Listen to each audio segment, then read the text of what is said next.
Hello, welcome back to a new video series about the really interesting technology of induction lamps. Here we have the Genura GE R80. This induction lamp has an internal copper electrode. It's basically not an electrode, but just a coil or inductor, you can call it as. The working principle is really simple. Here we can see it's a ferrite core. Beside ferrites, there's a winding consists of the resonator coil and the ignition coil. The ignition coil basically does nothing except providing a high electric field towards the entire coupler, which assists the ionization of the lamp to be initially igniting with. Here is the discharge vessel. The discharge vessel is constructed really simply, just consists of a glass bulb with no glass to metal seal, no electrode. So why they say they have a really long lifespan, because there's nothing to simply wear out except the phosphor may degrade over time and mercury will be absorbed away. Here we can see on the evacuation ports, here has a amalgam. The amalgam here regulates the mercury vapor inside the entire discharge vessel. The discharge vessel is thought to be filled with argon and is probably around 5 micron of internal pressure. As the lamp warms up, the entire mercury pressure, partial pressure of mercury will start to increase, thus increase in discharge intensity as well. Because this is induction, and inside is a plasma torus inside the entire bulb, and there's no electrode, so there's no electrode loss, so therefore it further increases efficiency. And to maintain the torus, the overall discharge voltage can be dramatically lowered. Here we see the original driver circuitry. The original driver circuitry consists of a really simple oscillator. Here is the main ballasting coil. Because it's an electric arc which has a negative resistance, if you don't control the currents, the lamp may go into an overload. As we can see, there will be two regulating zener, a rectification and filtering network. Back will be the full bridge rectifier with the rest of filtering capacitors. Here will be a totem pole PMOS and NMOS to do the overall switching. The switching will be controlled by this coil as well to provide the essential feedback. To talk about this driver circuit board had suffered a catastrophic failure after I removed the discharge vessel and turned it on. The main reason is because of the oscillation network. Here is the main resonance capacitor with another capacitor, probably to help with lowering the voltage or perhaps to filter out the DC components as well inside the entire discharge. And the failure of the resonator capacitor probably also destroyed both of the NMOS and PMOS. Those NMOS and PMOS values are FR9310 and FR310. One of them will be the NMOS, one of them will be the PMOS, and both of them is quite rare to find. Those two MOSFETs has a quite interesting phenomenon of a really low gate capacitance, which is essential to switch this lamp, which running at 2.6 MHz or 2.65 MHz. The higher the gate capacitance, the harder it's to run the MOSFET at higher frequency, since it requires much more currents to drive the gates efficiently. The coupler connects to the main driver with a really clever network of like a simple metallic clamp. This metallic clamp can be brought really cleverly into the driver circuitry board and can be dismantled really easily. As well as this board here has the original shield. The shield acts as a EMI shielding, which has a Faraday cage, as this part may emit EMI radiations. as well as the main glass discharge vessels.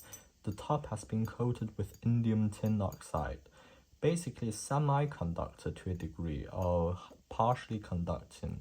In a way, it's basically shielded the main 2.65 MHz from radiated out into the thin air. As this part is being coated with tin or silver, originally it has a spot soldered on to the grounding. Here now have the coupler electrode wired up into this oscillator network called LCR series, which follow this resonance frequency. When this circuit is driven at resonance frequency, those two components cancel each other out, only left with the resistance. So now talk about the lower the resistance, the more you can drive the current through. Since at resonance, this will act like a short circuit. It allows maximum current to flow in through the network system. As for the main reason why the original board blows up, without the final load, it draws a seriously high amount of current, as well as there's really high voltage between the junction of the inductor and the capacitor here. This is the main reason for the failure of the original driver board. Simply the circuit is not adapted to sustain holding the high current and voltage for a sustained amount of time. For my original previous few videos, you might have seen that I've used this, a really interesting called high frequency doorknob capacitors. Doorknob capacitor can be in this shape, or it can be in another type of really funny and similar shape, like this type. Or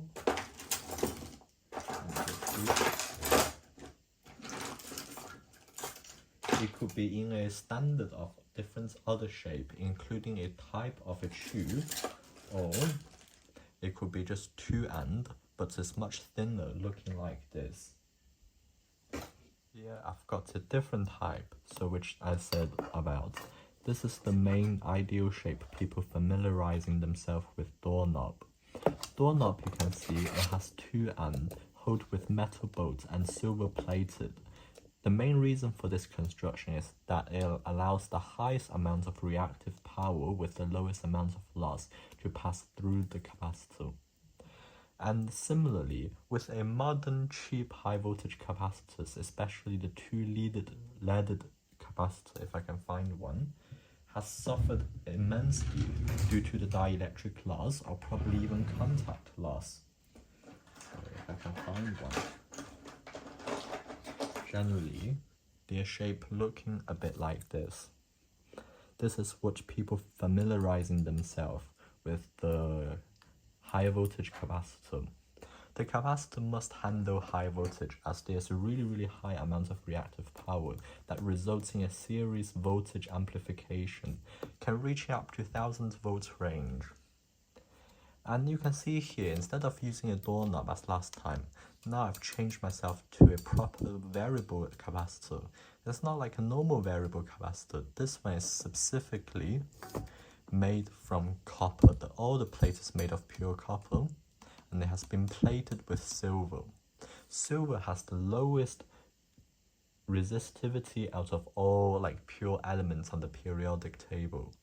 So therefore, it will seriously lower the skin effect. For a doorknob capacitor, it suffers mainly due to the dielectric loss, whereas air capacitor or even vacuum capacitor, the dielectric is basically air or vacuum, and the loss is basically negligible, as the loss tangent is just basically the air or vacuum, as the epsilon naught you will be known as. You want to lower the dielectric or skin effect loss for this circuit because you want to increase the Q factor, or known as the quality factor, since you want to push the maximum amount of power. Any bit of loss introduced here will result in the circuit being significantly less efficient, especially due to the skin effect. Skin effect is really phenomenal during at high frequency stages. High frequency, mainly the current will flow purely on the surface of the conductor rather than through the center of the conductor. In theory, you can make a wire just an empty tube and they will still give you roughly the same resistance as a solid core wire. To further demonstrate this, now I have to put the coupler and the bulb into each other. This bulb is known as the discharge vessel. And tuning up the oscillator.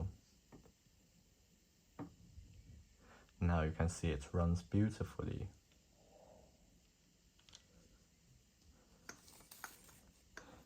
If you remove the discharge vessel at a certain point, the discharge fades away because they need a certain amount of coupling to work right. As the lamp warms up, the color temperature stabilizes as well, known as the CRI, and the temperature is probably around 3000 Kelvin for this bulb. Anyway, if you look carefully, you can see roughly a shape of a toroidal discharge inside the center of the lamp. But this toroid is not so noticeable. As you can see, there's a single dark spot here. This dark spot is due to the center stem of the lamp, and there's no torus. Torus flows around the lamp like this shape. And you can see some purplish arc probably through this side of the lamp. It's not really clear on the camera, but it's more noticeable in real life. And that's it for the internal coupler induction lamp. This is one of my series. Hope you like it. And I shall see you in another new video.